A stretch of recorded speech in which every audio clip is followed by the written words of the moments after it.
Okay, so we are talking about organic compounds today.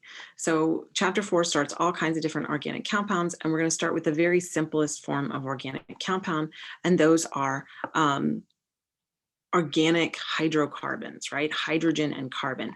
That's what organic means. And so you kind of have to remember that carbon is always going to make 4 bonds. It wants to be happy. It wants those 8 valence electrons, and so it's going to do whatever it takes to do that. So when we draw it, there's a couple of different ways that we can draw things. We can draw things as Lewis structure, which is what we did in the last chapter. We can draw things as condensed structures. So remember, condensed structures are things like this right here, where we are writing out kind of how the molecule is shaped in our formula so that we can see the arrangement of atoms inside of the molecule. We don't show lone pairs, but we show them left to right, kind of how they're connected. So then the last way that we can do this is we can draw a skeletal structure, and a skeletal structure is going to show us just the bonds between carbon atoms as lines. That's it. So it's really just a stick. It's a bunch of sticks, right? We don't show hydrogen atoms, and we don't show the bonds between the carbon and the hydrogen atoms. And you have to know that where 2 lines meet, or where you have an end of a line, you got a carbon, right? So let's come up here and let's write our answer. So we already said, what's a Lewis? We kind of said that up here in our lecture. So now what's a skeletal? So skeletal, it's only going to show the bonds between carbon atoms as lines, right? It's not going to show, right, hydrogen atoms or bonds between, that's my shorthand for between, BT, between carbon and hydrogen, right? And so you have to just remember carbon atoms are where 2 lines meet, and they're at ends of lines. Okay, a lot of people forget that, but don't forget that it's at the end of the line. And the only other thing that you might see is if there's an atom other than carbon or hydrogen, they're going to show it, and they're going to show the bond. Okay. All right, so explain what a condensed structure shows that a molecular formula does not. So look at our example here, right? What are we seeing? Well, we can see that a condensed structure, what does a condensed structure show? Well, a condensed structure, that's right there, is actually going to show us the arrangement of atoms in the molecule, right? So condensed, DNS, condensed shows the arrangement of atoms in the molecule. Skeletal does that as well, but molecular does not. Molecular just tells you, right, types of atoms and number of atoms. And that's it. That's all you get. All right. Let's see. Now we got to draw some. This is fun. I like this part. All right. So draw the skeletal structure. So skeletal, think about like if you have a skeleton, it's just like sticks, right? It's just your bones. So it's the bare bones of our molecules. So our bones are really the carbon inside of a molecule. So when I want to draw something, or really anything in this chapter from here on out, what you want to do is count your carbons, because invariably you're going to lose some carbons. So let's count them. When you count them, you start so that you get the longest line, continuous line of carbons. Because if I went 1, 2, 3, then I'd have to stop counting. So I don't want to do that. So I'm going to go 1, 2, 3, 4. That's my longest chain of carbons. Now I'm going to look at what's attached to that. Well, attached to that on carbon 2, I have a CH3 group. And then on carbon 4, I have an OH. So I want to draw that in my skeletal structure. So what I'm going to do is I'm going to start at the end of a line, right? So this is really carbon 1 right there. Then that's carbon 2 going down to carbon 3. going up to carbon 4, okay? Now, I have attached to carbon 2 something. I have a CH3 group, but I'm not going to write hydrogens.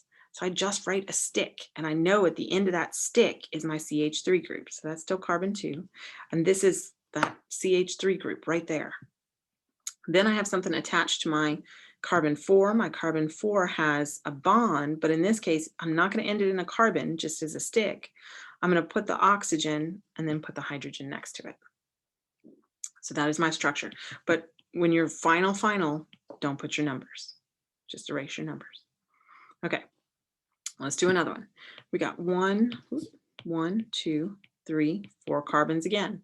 Now this time, what do I have attached to it? I have on carbon 1 a bromine, and that's it. So I'm going to do my same 4 carbon chain.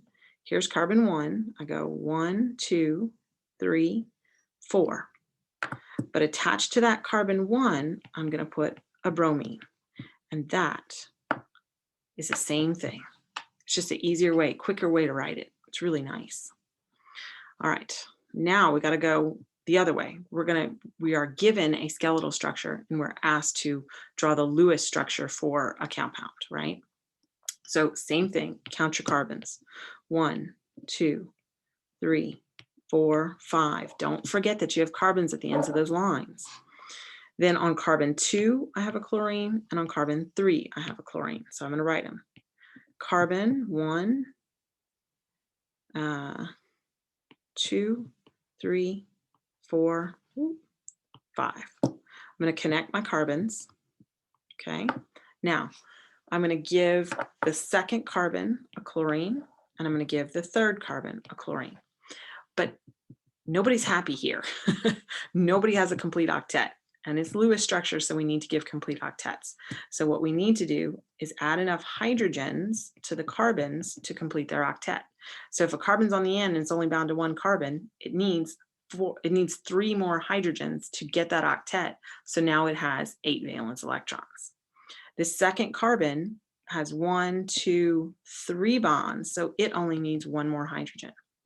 Now that chlorine up there is not happy, so you got to give it its valence electrons, right?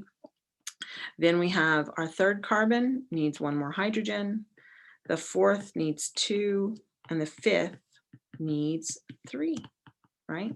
So now everybody has a complete octet and everybody is super happy. All right, now this is kind of easier. It already gives you kind of what the shape should look like. So here I have 1, 2, 3, 4, 5. And then attached to the third carbon, I have CH3. Attached to the fifth carbon, I have bromine. So I'm going to do 1, 2, 3, 4, 5. I'm going to attach my carbons. On carbon 3, I'm going to put a C. Now, it's Lewis, so I'm going to draw it out, all those bonds, right? Then on carbon 5, I have a bromine, but it's Lewis, so I'm going to give my bromine all of its valence electrons or it'll be unhappy. And then we just have to fill in hydrogens so that carbon has 4 bonds. And that's it, right? Okay, what do we got next? Now we're going to a condensed formula, right? Okay, so you have to look at what you have. We're going to number our carbons again, 1, 2, 3, 4 carbons. Now, what do I have attached to that? On carbon 2, I have a methyl group, and on carbon 3, I have an NH2. So what I need to do is put my carbon. Now, remember in condensed, we put the overall structure, but we don't draw out every single bond. So we just say that's CH3, right? And that takes care of all of this. Then my next carbon, that's carbon 2, is going to have 1 hydrogen. Always list your hydrogens first. Then it's got this stuff. So I'm going to do CH3. Now what else is attached to it? Oh, another carbon. That's carbon 3. This carbon has a hydrogen, and then it also has this NH2, and then it has CH3. Okay. And it's not Lewis, so you don't have to draw out all the stuff, right? Okay, now B. What you have to notice here is this is a double bond. Okay, so when you're drawing your condensed structure, you need to include that double bond. So I'm going to start here. This is 1, 2, 3, 4, 5 carbons, and then attached to that 5 carbon, fifth carbon, I have a bromine. Okay, so I'm going to go 1, 2, 3, 4, 5. I know between my 3 and 4, 1, 2, 3, 4, 5, I have a double bond. So my carbon 1 is at the end. If it's on the end, it has 3 hydrogens attached to it. It's always going to have 3 hydrogens attached to it. Carbon 2 has 1 bond going that way, 1 bond going that way, so it needs 2 hydrogens. Carbon 3, let's see if I can do this in a different color, has 1, 2, 3 bonds attached to it, so it only needs 1 more hydrogen. Carbon 4, same thing. It has 1, 2, 3 bonds, so it only needs 1 hydrogen attached to it. And then that last carbon is a CH. It's got 2 bonds, 1, 2. So we need 2 more, and then it's also got the bromine attached. Okay. So just count those carbons. Count, count, count, count, count. All right, and I think, yep, that is it. And then I'll do a second recording for section 2.